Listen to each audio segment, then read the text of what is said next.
Dengar aja nanti.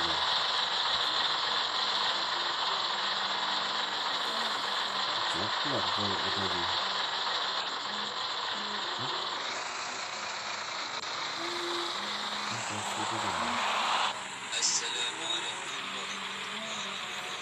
Nah,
jamuk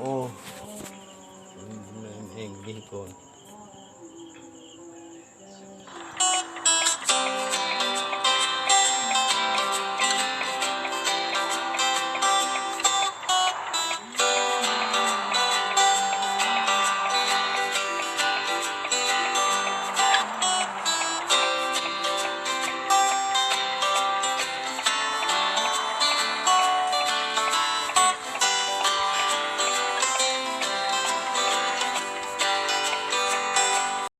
Selamat sore dan selamat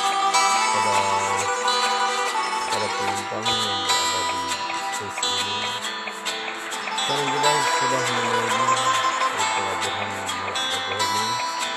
Kepada penumpang meninggalkan mobil segera naik ke atas truk kapal yang sudah disediakan tempat.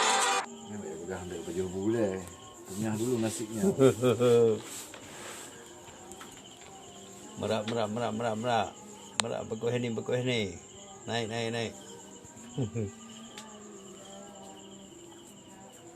Mana Bu? Merak. Ya, boleh naik. Ongkosnya Bu, jangan lupa. Hasil semakin net 125.000.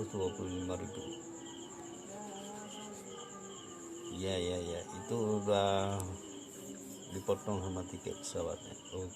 Tiket kapalnya. Oke, terima kasih. Silakan duduk Bu di bangku nomor 25 yang sebelah kiri. Ya, terima kasih.